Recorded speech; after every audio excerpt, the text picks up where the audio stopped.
BFM Business présente la grande interview, Edwige Chevrillon. Bonsoir à tous, bienvenue dans la grande interview. Mon invité ce soir, il est rapporteur de la commission des finances à l'Assemblée nationale. Bonsoir Charles de Courson. Bonsoir. Merci d'être là. Vous êtes député Lyotte de la Marne. Beaucoup de questions à vous poser sur le champagne, sur le budget. J'imagine que vous avez regardé les prévisions de Bruxelles, qui ne croient pas trop au redressement de la France et à la croissance française. On en redira un mot. On parlera des aides aux entreprises. Est-ce qu'il faut les renier ou pas? Il y a une niche fiscale, 80 milliards d'économies possibles. Bon, ça paraît un peu douteux. Et puis la TVA sociale, est-ce que ça va sauver notre modèle social? Vous me direz si vous, grand centriste, vous êtes pour la TVA sociale ou pas. Charles de Courson, d'abord, il y a une petite question. Vous avez vu, Pierre-Édouard Stérin a boycotté pour la deuxième fois la commission parlementaire qui voulait l'écouter sur son projet Périclès. Au-delà de ça, donc il y a des sanctions, c'est écrit dans la loi, etc. Mais on voit bien qu'on a l'impression que vous, les députés, vous prenez un malin plaisir. C'est devenu le truc à faire d'écouter les chefs d'entreprise qui sont obligés de s'y conformer, à l'exception de Pierre-Édouard Stérin, bien sûr. Il n'y a pas un abus de pouvoir? Mais c'est pas un abus de pouvoir. Une commission d'enquête, c'est pas un tribunal. Mais même si certains voudraient le transformer... Ça prend beaucoup de temps. On est cru au pilori, on est... Non, mais... Moi, je pense que le rapprochement, que les chefs d'entreprise viennent devant la représentation nationale pour expliquer les problèmes qu'ils ont, quels sont leurs projets, en quoi on peut les aider, je trouve que c'est une bonne chose. Transformer les commissions d'enquête en espèce de tribunal anti-entreprise, vous voyez. J'étais ce matin à l'audition du patron d'ArcelorMittal, oui, qui a essayé d'expliquer à nos collègues dans cette commission d'enquête que, ils étaient contraints, vu l'effondrement du marché, à faire 635 théoriquement licenciements qu'ils ont ramené, je crois, à 380, oui, et qu'ils investissent pour moderniser, car c'est quand même la clé du succès. Et dans quelles conditions la sidérurgie française pourrait être compétitive? Je trouve que c'est bon pour les parlementaires de se rendre compte de ces contraintes. Et alors, ça vous a convaincu? Oh ben moi, je ne vais pas être convaincu. Je pense que sur l'acier européen, il faut absolument prendre des mesures de protection intelligentes aux frontières. On est à 30% du marché européen envahi par des aciers produits dans des conditions qui n'ont rien à voir avec les conditions de production européennes. Donc il faut mettre très rapidement en œuvre ce qu'on appelle le mécanisme d'ajustement aux frontières, en termes clairs, de taxer ces aciers qui viennent notamment vous voyez ce que je veux dire, c'est pourquoi c'est pas fait. Remarquez hier Emmanuel Macron à Choose France, où nous étions, il a dit qu'il fallait maintenant, c'était temps, il fallait arrêter d'être naïf. Absolument. Et le problème, c'est le bon calibrage. Et puis, c'est pas le tout de taxer l'acier. L'acier, vous pouvez l'importer à travers les automobiles que vous importez. Ouais. Donc, il y a aussi ce qu'on appelle les principaux produits dérivés à partir d'acier. Donc, pour vous, c'est utile et il n'y a pas d'abus? Si, il y a des abus. Certains de nos collègues se comportent mal à l'égard des chefs d'entreprise. Voilà, qui sont bien gentils, qui pourraient expliquer davantage fermement que quand on dirige une entreprise, on ne peut pas vivre à crédit comme l'État français. Ouais. Hein, quand on est en déficit, je ne sais pas pourquoi, mais j'étais sûre que vous alliez faire le lien comme ça, Charles de Courson, le père la rigueur de l'Assemblée nationale. Ah, oui. Oui. Et vous avez de quoi justement, on va revenir sur le budget 2025, budget 2026. D'abord, le budget 2025. Vous avez vu, j'imagine que Bruxelles a revu à la baisse ses prévisions de croissance au niveau européen, et notamment pour la France, parce que c'est l'impact, évidemment, de cette guerre commerciale, l'instabilité que ça suscite pour les chefs d'entreprise. On se demande vraiment comment ils arrivent à faire des prévisions. Ça, c'est un autre point.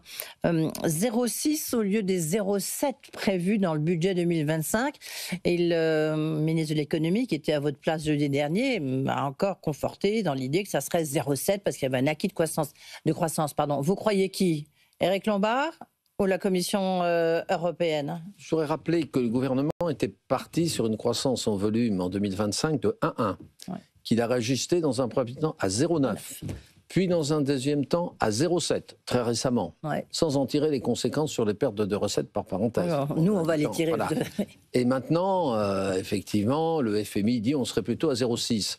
On ne sait pas la vérité. Ça, c'est Bruxelles, ça, c'est la commission. Oui, ou la commission de Bruxelles, mais le FMI aussi, était tout dans le la mêlée monde pure. pense qu'on a une baisse de la croissance. Et à chaque fois, vous perdez 0,1 point, c'est 3 milliards de produits intérieurs bruts.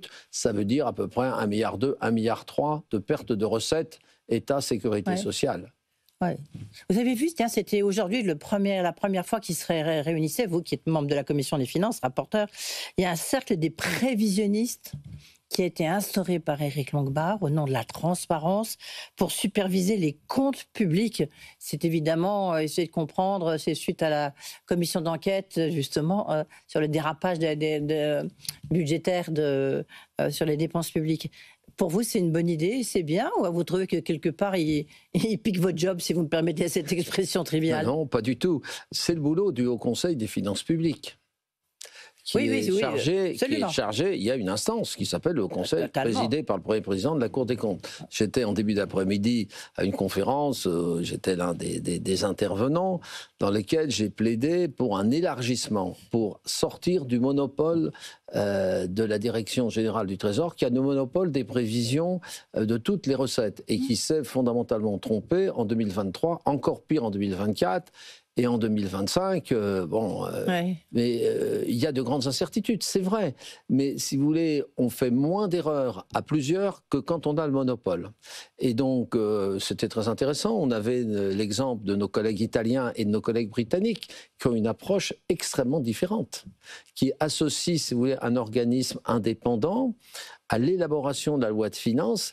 Et depuis que ceci existe, c'est-à-dire depuis 2010 en Grande-Bretagne, ils ont amélioré la qualité. C'est-à-dire quand vous comparez les prévisions aux réalisations, eh bien l'écart se réduit. Même chose en Italie.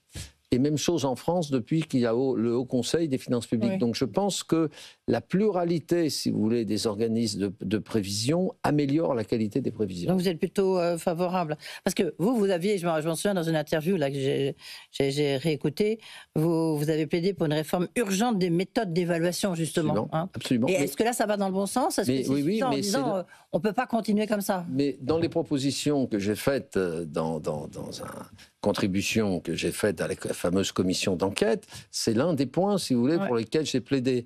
C'est-à-dire ce qu'on appelle le système dans lequel, si le gouvernement n'est pas d'accord avec les prévisions d'organismes indépendants, soit il se réajuste, soit il doit expliquer pourquoi il n'est pas d'accord. Ok. Ouais. Donc là, vous êtes quoi? Vous croyez quoi? Vous n'avez pas répondu à ma question du salle de course. Si, je pense. C'est 0,6 ou c'est 0,7? C'est, à mon avis, 0,6, 0,5, si vous voulez. D'accord. Puisqu'il y a un ralentissement. Encore trop élevé. Il y a un ralentissement général. Ouais. La consommation des ménages est flat. Les investissements des ménages sont en baisse. Les investissements des entreprises sont en baisse. Je ne vois que le commerce extérieur, mais vu ce qui se passe avec Trump, je ne vois pas comment le commerce extérieur pourrait prendre la relève, en quelque sorte, de la quasi-stagnation ou à la légère baisse de la demande intérieure. Parce que du coup, qu'est-ce que ça veut dire? Les conséquences sur les ça veut dire une augmentation. Donc ça veut dire que le déficit public, la prévision qui doit être à 5,4 normalement en 2025, Bruxelles dit, moi j'y crois pas, ça sera 5,6. Ah, mais moi, je partage les prévisions de Bruxelles. Je pense qu'on peut déraper de 0,2, 0,3. Donc, c'est 6,5,6. On était à 5,8 en 2024. C'est-à-dire qu'on a progressé de 0,2 points. À ce rythme-là, on reviendra aux 3% dans 10 ans, 15 ans. Pas en 2029, voyez. Et puis l'autre conséquence, c'est la montée du chômage qu'on voit. Là aussi, la Commission voit les prévisions, si vous voulez, on avait été le point bas à 7,2, 7,3% de la population active. On peut remonter à 7,8, 8% en fin d'année. 7,9 en fait, oui. Oui, dans cet ordre de grandeur. L'inversion, là, on est vraiment dans l'inversion de la courbe du chômage?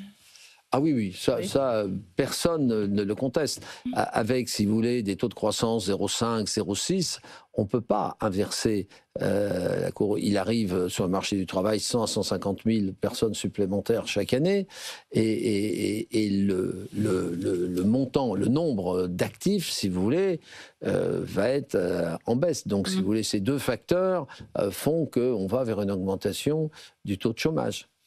Mais qu'est-ce qu'il faut faire? Ce qu'il faut, c'est avoir... Mais vous voyez, c'est quoi, vous, là, en tant que rapporteur de la Commission des Finances? C'est très simple. Vous nous décrivez une situation en disant, oui, d'accord, on est plutôt sur la mauvaise pente, mais après tout, vous avez dit à un moment que font les ministres, j'ai envie de dire que font les députés. Attendez, c'est pas nous qui sommes l'exécutif, nous sommes le législatif. Oui. Qu'est-ce qu'il faudrait faire? Ce qu'il faudrait faire, c'est améliorer la compétitivité de l'entreprise France. Comment? Déjà, en baissant les charges qui pèsent sur les entreprises. Les charges, ce n'est pas simplement les charges fiscales, c'est toutes les normes, les règles qui empoisonnent et freinent la créativité. C'est le fait que quand vous investissez en France, grosso modo, ça prend 2 fois plus de temps mais vous dites Espagne, ça depuis combien de temps? Vous voyez ce que je veux dire? Non, c'est parce que là, j'ai l'impression qu'on entend toujours un peu les mêmes choses, et à juste titre, c'est ce qu'il faut faire. Mais est-ce qu'il n'y a pas un moment où, parce que hier, je disais comme à Choose France, just do it. Vous voyez, oui, do it. Mais c'est l'exécutif, do it. Oui. Ouais, on peut prendre, nous, des initiatives, déposer des amendements. Prenez le pouvoir, il est plutôt chez vous. La loi sur la simplification, elle va dans le bon sens. Alors, certains trouvent qu'on va trop loin sur certains points, peu importe. Je veux dire, ça va dans le bon sens. Vous voyez, simplifier la vie des entreprises, éviter des accablés d'impôts et de cotisations sociales, puisqu'il y a une surimposition, c'est vrai, des entreprises françaises. Ouais. Prenez les électro-intensifs, c'est d'exiger d'EDF, qui est de propriété à 100% de l'État français, de signer des conventions de long terme avec les électro-intensifs à des prix compétitifs. Il faut quand même rappeler que le prix de l'énergie aux États-Unis, il est grosso modo le tiers de celui en Europe. 2 fois moins, oui. Oui, enfin, ça dépend sur l'industrie, si vous voulez. Et donc, à nous, si vous voulez, de prendre des mesures favorables aux entreprises. Est-ce que vous, en tant que rapporteur, est-ce que vous avez des indications qui montrent qu'il y a quelque chose de positif dans ce budget 2025 et voire maintenant dans ce budget 2026 ? Comme vous le savez, sur le budget 2025, je ne l'ai pas voté. Non, puisqu'il y a eu de 49-3. Ouais. Vous avez eu le texte entre les mains. Oui, d'accord, mais je n'étais pas d'accord avec cela. J'ai dit qu'il fallait davantage réduire et réduire la dépense, d'arrêter d'augmenter les recettes, c'est-à-dire la pression fiscalo-sociale. Parce qu'il faut bien voir que quand vous réduisez, par exemple, les exonérations de cotisations sociales patronales, vous augmentez la pression fiscale, vous augmentez les cotisations sociales. Quand vous réduisez les dépenses fiscales, même chose. Je ne dis pas qu'il ne faut pas le faire. Moi, j'ai fait toute une série de propositions en la matière.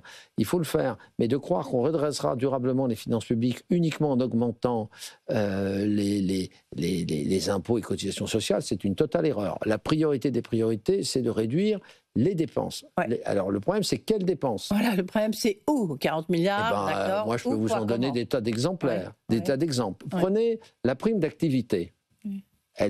C'était pleine de bonnes intentions. Ça coûte 10 milliards. C'est plein de bonnes intentions. C'était pour inciter les gens à travailler. Est-ce que ceci incite les gens à travailler? Pas du tout.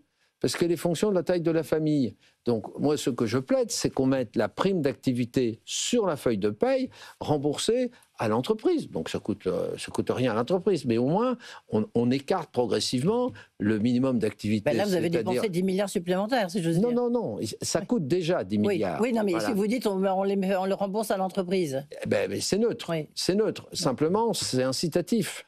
Je vous prends cet exemple, c'est quand même des exemples à 10 milliards. Vous avez bien d'autres exemples. Est-ce qu'il faut continuer à consacrer 100 milliards sur le budget de l'État vers les collectivités locales? Il y a des collectivités locales fort riches qui peuvent parfaitement se débrouiller. Et vous avez des départements comme la Charente qui sont... Eh bien justement, c'est pour ça que je dis les collectivités locales riches qui ont un potentiel fiscal élevé. Est-ce qu'on ne peut pas réduire sur elles et non pas faire ces mesures horizontales où tout le monde a moins 5%, c'est-à-dire ce qu'on appelle le rabot. Le rabot, ce n'est pas une politique, c'est l'absence même de politique. Vous voyez, je peux vous en citer comme ça beaucoup, mais pour ça, il faut du courage. Et pourquoi ça passe pas? Qui manque de courage? Qu'est-ce qui se passe? Les gouvernements successifs. Oui, parce que autant là maintenant, ça peut se comprendre, parce que le gouvernement actuel n'a pas vraiment de majorité, mais avant, il avait une majorité. Bien sûr, mais c'était encore plus vrai avant. Aujourd'hui, si vous voulez, aucune politique de réforme structurelle ne peut déboucher. tant qu'on a la composition actuelle de l'Assemblée nationale. C'est un peu triste à dire. Alors, juste avant de parler de la proposition, je ne sais pas si vous avez vu, de Gérard Larcher, le président du Sénat, je voudrais qu'on revienne un instant sur le dérapage de la caisse d'allocation familiale. Je ne sais pas si vous avez vu ça, avec la Cour des comptes qui, pour la deuxième année consécutive, a refusé de certifier les comptes. Un dérapage quand même de 6,3 milliards. On a l'impression qu'il y a vraiment un pognon de dingue dans la fraude, non? Oui. Fraude sociale, fraude de la CAF. Oui. Alors, sur la CNAF, la Caisse nationale des allocations familiales, en fait, la Cour des comptes ne veut plus certifier les comptes, tout simplement parce que la comptabilité est mal tenue. Ce n'est pas un problème de fraude, c'est un problème de mauvaise tenue des versements. comptes. On parle de 6,3 milliards d'euros de versements indus à la fin 2024. Oui, et visiblement, ça ne sera pas récupéré. Oui, mais ça, c'est la Cour des comptes, si vous voulez, a constaté qu'il y avait des indus, mais qu'on récupérait qu'une petite partie des indus. Des indus, c'est quand je vous ai versé une allocation supérieure à celle que j'aurais dû vous verser. Donc le différentiel s'appelle les indus. Et la Cour des comptes dit, moi j'en ai marre de certifier des comptes, alors que sur 100 d'indus, vous récupérez, je ne sais plus, 15-20%. Et encore, c'est le problème, par exemple, du RSA. Mais donc, là, qu'est-ce qu'on fait? Qu'est-ce qu'il faudrait... Le problème, il est en amont. C'est le mauvais calcul de ces prestations. Il y a eu des erreurs qui ont été commises, mais une fois qu'elles sont commises, pour les récupérer, vous n'y arrivez pas.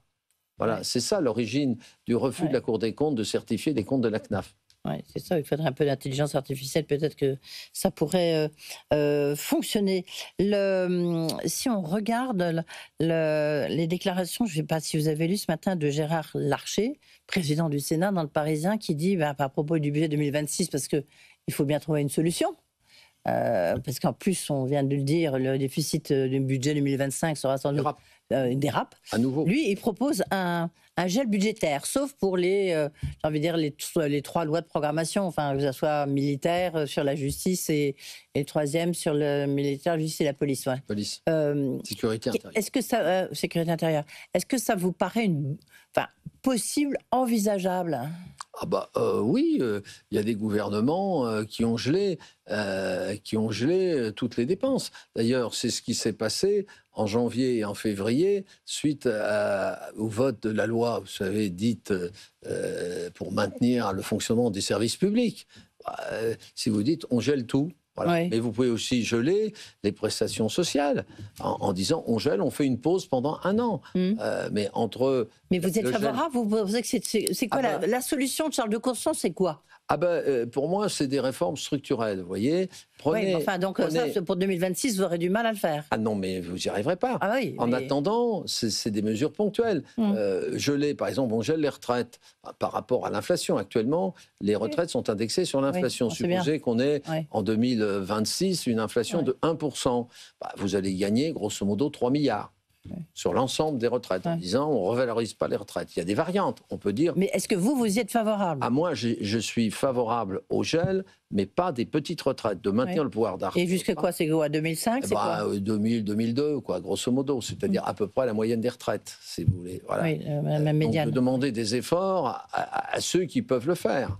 C'est la même chose avec les collectivités locales, d'arrêter ces politiques horizontales, on dit moins 5% pour tout le monde, vous voyez, non. De dire, il y a des communes, des communautés de communes, des départements, des régions, même si les départements sont en grande difficulté, vous avez des départements qui vont encore très bien. On ne va pas demander des aides, de ponctionner les recettes des départements de l'Aisne ou des Ardennes, qui est en déficit de fonctionnement. Je rappelle que vous êtes député de la Marne. Oui, mais parce que riche. Nos 2 voisins, les Ardennes et l'Aisne, et la Marne est à la limite du déficit de fonctionnement, alors qu'on a toujours géré avec rigueur. Oui. Donc, les collectivités locales, en fait, est-ce qu'on ne s'est pas trompé? Certains disent on s'est complètement trompé dans l'évaluation.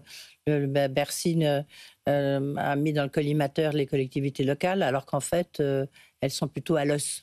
Oui, ça dépend lesquels. Moi, je rappelle que le ministre du budget de l'époque est venu en juillet-août de l'année dernière nous annoncer que le dérapage des finances publiques était lié aux collectivités locales à hauteur de 16 milliards. Vous savez ce que donnent les derniers comptes. à 7 milliards, et 7 milliards par rapport à des estimations complètement irréalistes qui n'ont jamais été négociées. Hein. On a décidé que les dépenses de fonctionnement des collectivités locales n'augmenteraient pas de plus de 1,8%, je crois, enfin de mémoire. C'était complètement irréaliste. Même l'ensemble des décisions de l'État à l'égard des collectivités locales dépassaient déjà le 1,8%. Donc, ça ne tenait pas la route. Donc on a fini à 4%, je crois, 3,5%, 4%. Donc vous pensez, vous, que le budget 2026, il est intenable? Je vais vous dire, moi, je ne vois pas. Vous pensez qu'il y aura une motion de censure qui va être déposée? Ah, bien sûr. Oui. Mais non, moi, mais je vois pas les socialistes, oui, enfin, ils l'ont dit, mais enfin bon. Je ne vois pas comment un budget avec 40 milliards d'économies fait un peu à la va-vite, comme on dit, peut être voté. Et donc, ça finira, comme la fois précédente, en 49-3. Mais dès la première lecture, le texte peut être repoussé. Ouais. Et vous, en tant que rapporteur de la Commission des finances? Moi, j'attends de savoir ce que met dans son prochain loi de finances. On apprendra certaines choses à la mi-juillet, d'après ce que nous a annoncé le gouvernement. En attendant, on ne sait pas. On ne sait absolument pas comment ils vont trouver ces 40 milliards. Sur les dépenses de fonctionnement, le ralentissement des dépenses publiques, c'est ce que nous a dit... Enfin, ralentissement, le budget de l'État... Sur 1700 milliards, nous a dit ici même Éric Lombard, on doit pouvoir ralentir et trouver 40 milliards d'économies. D'accord, mais vous avez déjà 350 milliards collectivités locales, qu'on nous explique quel système de régulation ils envisagent. Voilà, on ne sait toujours pas. Sur la sécurité sociale, on peut toujours dire, on ne réévalue pas la thèse Larcher, ou une thèse intermédiaire, on ne réévalue que les petites retraites et les retraites au-delà de la moyenne sont gelées pour 1 an. Vous voyez, enfin, on peut envisager beaucoup de choses, mais les réformes structurelles, c'est de réduire certaines prestations sociales. Ouais. C'est pas populaire. Et donc on finira de nouveau en 49-3, et donc le problème est entre la main du Rassemblement national et du Parti socialiste, est-ce qu'ils votent une motion de censure ou pas? Vous pensez que le président va changer de Premier ministre? Il y a beaucoup de rumeurs, comme quoi ça pourrait être Jean Castex. Oui, il y a beaucoup de rumeurs. C'est pour ça qu'il tarde à le nommer à la tête de la SNCF. Il y a beaucoup de rumeurs, mais ça ne change rien au problème de fond. Que ce soit le gouvernement Bayrou ou un autre, c'est comment on redresse les finances publiques et comment on gère ce pays. C'est là, on ça est la vraiment question. au pied du... Non, mais bien sûr. Voilà. Et comme le président n'aura pas, à mon avis, la folie de revenir une deuxième fois avant la fin de son mandat devant le corps d'électorat, c'est-à-dire une deuxième dissolution dont tout le monde sait quelles seront les conséquences, c'est-à-dire les 160 membres de la majorité qui sont revenus vivants de la précédente dissolution, là, ils seront moins de 100. Hein. Ouais. C'est un peu la... Est-ce que vous avez le sentiment, Charles de Courson, que c'est un peu la fin du macronisme? Vous n'avez jamais été un grand fan, hein. On va quand même être honnête et le rappeler. Non, j'ai jamais été macroniste, jamais. Ah, non. Oui, jamais. Non, mais même, mais vous maintenant... n'avez jamais été macroniste et vous n'avez jamais été un grand fan. Pas votre culture. Ah non, à aucun point de vue. Oui, c'est ça, voilà, on est bien d'accord. Vous savez, j'ai adressé 3 critiques à la façon dont le président Macron a géré du temps où il avait une majorité. Oui. C'est la façon dont il exerçait le pouvoir, verticalement, en croyant qu'il suffit d'être président de la République et de décider pour que ça s'applique. C'est pas ça la France. Vous voyez, c'est-à-dire la destruction des corps ou l'affaiblissement des corps intermédiaires. Deuxièmement, il n'a absolument pas redressé les finances publiques. Je rappelle que quand il arrive au pouvoir, on est quasiment aux 3%. Hein. Ça a duré juste avant la crise des Gilets jaunes. Oui, voilà. Mais je rappelle que sur les 1000 milliards d'augmentation de la dette publique entre son arrivée en pouvoir en 2017 et nos jours, il n'y en a que 250 liés aux crises successives. Ouais. Il reste 750 milliards. Ce n'est pas mes chiffres, c'est les chiffres de M. Le Maire à l'époque. Donc la deuxième chose, c'est le non-redressement des finances publiques. Et la troisième chose, c'est l'absence totale de dimension sociale. Alors justement, vous faites le lien, je vous remercie. Voilà, une mesure qu'il a pas sorti vraiment son chapeau, mais enfin, en tous les cas, il a entrouvert la porte, comme on dit, lors de son émission, je ne sais pas si vous l'avez regardé mardi soir sur TF1, la TVA sociale. Est-ce que ça pourrait être... Parce que le principe de départ, c'est de dire que actuellement, le financement de la protection sociale repose uniquement sur le travail, sur les salariés. Donc, il faut trouver une solution. Et là, il a dit, il faut élargir la base. Donc, il faut taxer peut-être les retraités. Il faut, et donc, éventuellement, il y aurait la TVA sociale. Qu'est-ce que vous en pensez, Charles de Courson? Où est-ce que vous vous situez, vous? Alors, je fais partie d'un courant, les centristes, qui a toujours été favorable à la TVA sociale, mais à certaines conditions. La première condition, c'est qu'on distingue bien dans la protection sociale les prestations contributives de celles qui ne le sont pas. Celles qui ne sont pas contributives, par exemple en matière de retraite, les retraites minimum, etc., doivent être financées par l'impôt. Donc une TVA sociale, si elle doit être faite, le produit de, mettez 2 points, puisqu'on a un taux de 20% qui est un peu en dessous du taux moyen de l'ensemble des pays de l'Union. Donc on peut peut-être gagner 2 points. 2 points, c'est pas rien, c'est 17-18 milliards. Hein. Bon, avec ces 18 milliards, de combien peut-on baisser les cotisations sociales? À peu près de 3,5, pour vous donner des ordres de grandeur. Et donc, de le faire au profit des salariés et des entreprises, qu'il y a un partage entre les deux. Oui, bien sûr, il faut que ça profite aux salaires, puisque c'est ça l'objectif. Et aux entreprises, pour les rendre plus compétitives. Et donc, moi, c'est toujours une idée, mais avec ses réserves, c'est-à-dire c'est affecté. Et de maintenir le caractère contributif des autres prestations. Oui. C'est-à-dire financé par des cotisations sociales. Oui, c'est ça. Donc, il faut quand même des cotisations sociales, on est bien d'accord.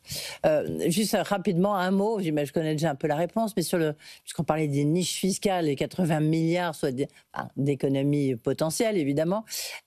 Crédit d'impôt recherche, vous trouvez que peut-être on a été trop loin? Éric Lombard, lui encore, ministre de l'économie et des finances, m'a dit ici même, on n'y touche pas.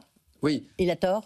Alors, dans le budget pour 2025, on y a touché. Bon, oui, je rappelle il y a déjà eu un resserrement. Absolument. Voilà. C'est la première niche fiscale. Hein. On était à 7,7 milliards.